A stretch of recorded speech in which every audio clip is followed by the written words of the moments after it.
नमस्कार, आपके साथ मैं हूं दीपिका शर्मा और आप देख रहे हैं क्राइम तक। कत्ल का मामला इस कदर बढ़ चुका है कि यूके में बैठे एक शख्स ने भारत में बैठी एक महिला की फिरौती दी। यानी कि एक शख्स को चुना गया भारत में, जिसे ये रिस्पॉन्सिबिलिटी दी गई कि वो एक महिला का कत्ल करेगा। और उस महिला का कत्ल करवाने वाला कोई और नहीं बल्कि उसका मंगेतर ही था, जो यूके में था, और वहां से उसने पूरी प्लानिंग प्लॉटिंग की। पंजाब के लुधियाना के एक नाले से एक शव बरामद हुआ है, जो शव उस महिला का है जो उस शख्स की मंगेतर थी। ये एक एनआरआई महिला है जिसका नाम रुपिंदर कौर पंधेर है और अब वो इस दुनिया में नहीं है। उनकी जिस तरीके से हत्या की गई वो काफी बेरहमी तरीके से की गई थी। जिस तरीके से शव को ठिकाने लगाया गया वो भी बहुत चौंकाने वाला था। यानी कि प्लानिंग इस हद तक की गई थी कि पुलिस के हाथ कुछ भी ना लगे। जांच के दौरान पुलिस को उसकी हत्या की साजिश का पता चला और घटनास्थल से महिला का टूटा आईफोन भी बरामद कर लिया गया है। आईफोन को तोड़ा गया इसी लिहाज से कि उससे कोई भी सबूत बरामद ना हो सके।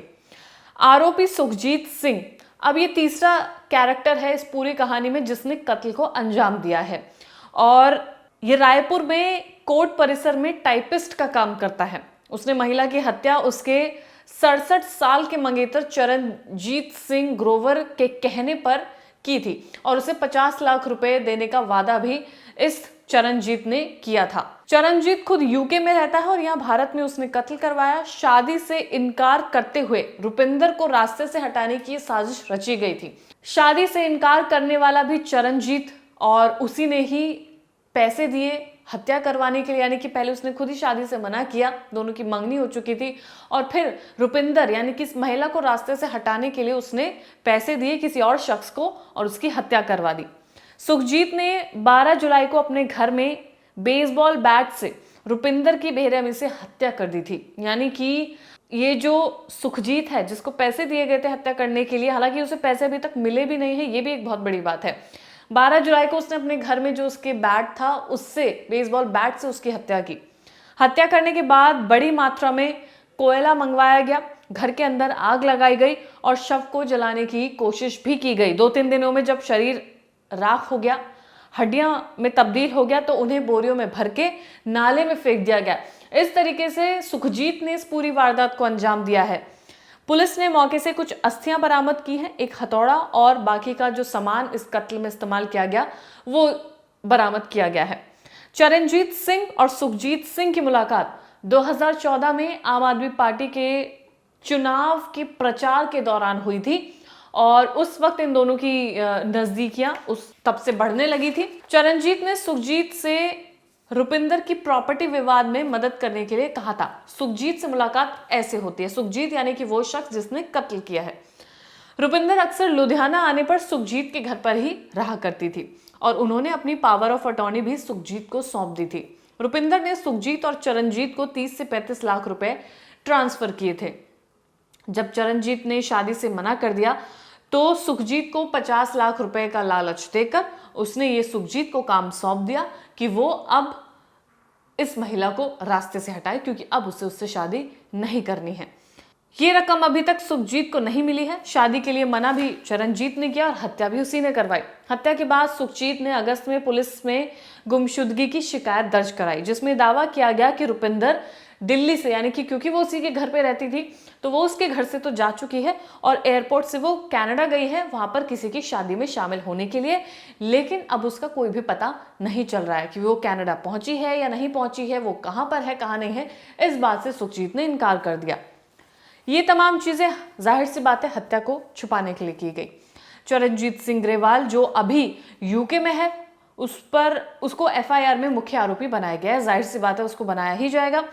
रुपिंदर की बहन कमलजीत ने कहा कि मेरी बहन को शादी का झांसा दिया गया, उसे अच्छी जिंदगी देने का झांसा दिया गया। झांसा देने वाला कोई और नहीं बल्कि चरणजीत सिंह ग्रोवर है जो खुद यूके में रहता है। अब इस बहन का दावा है कि उसकी हत्या कर दी गई है, जिसका पूर्ण रूप से अगर कोई आरोपी है तो वो चरणजीत है। कमलजीत ने बताया कि रुपिंदर और चरणजीत की मुलाकात एक मैट्रिमोनियल वेबसाइट के जरिए हुई थी। उसके बाद वो फिर प्रचार के दौरान उनकी मुलाकात वगैरह होती है, लेकिन शादी के लिए मना कर दिया जाता है और उसे रास्ते से हटाने के लिए उसकी हत्या कर दी जाती है। अब यहाँ पर ये विवाद जो सामने आ रहा है वो पैसों को लेकर भी है, क्योंकि प्रॉपर्टी का मामला भी सामने आ रहा है, पावर ऑफ अटॉर्नी का मामला सामने आ रहा है। लाखों लाख रुपए ट्रांसफर किए गए हैं बैंक अकाउंट्स में सुखजीत के और चरणजीत के। उसका भी पुलिस अब खुलासा करेगी कि वो अकाउंट में पैसे क्यों ट्रांसफर किए गए थे और रुपिंदर ने वो पैसे क्यों ट्रांसफर किए, क्या ऐसी वजह रही, क्या उसे ब्लैकमेल किया गया या फिर किसी और ने उसका अकाउंट यूज करके, किसी और का मतलब चरणजीत हो सकता है या सुखजीत हो सकता है, उन्होंने पैसे ट्रांसफर किए। तो ये साफ तौर से पैसों का मामला सामने आ रहा है, क्योंकि एक तो ये इन लोगों की जो उम्र है वो करीब 67 से 70 साल की उम्र है, जिसमें इन्होंने शादी नहीं की थी। फिर जब एंगेजमेंट होती है उसके बाद से शादी करने का प्लान बनाया जाता है, जिसमें शादी के लिए मना कर दिया जाता है। तो एक मामला पेचीदा नजर आता है, चाहे रिलेशनशिप को लेकर चाहे पैसों को लेकर। बड़ा मुद्दा पैसों को लेकर नजर आ रहा है, लेकिन अब क्योंकि उस शख्स की हत्या कर दी गई है, यानी कि रुपिंदर, वो महिला जो एक मंगेतर थी, जिसका मंगेतर यूके में था, उसने पैसे दिए भारत में सुखजीत को कि वो, हालांकि पैसे पहुंचे नहीं, उसे लालच दिया गया कि वो रुपिंदर को रास्ते से हटाए तो उसे 50 लाख रुपए दिए जाएंगे। अब एक भारत में बैठा शख्स, पंजाब में बैठा एक शख्स जिसकी इनकम भी इतनी ज्यादा कुछ खास है नहीं, उसे 50 लाख रुपए कितने लग रहे होंगे वो भी सोचने वाली बात है। 50 लाख अपने आप में एक बड़ा अमाउंट है, जिसके लिए उसने एक महिला की हत्या कर दी।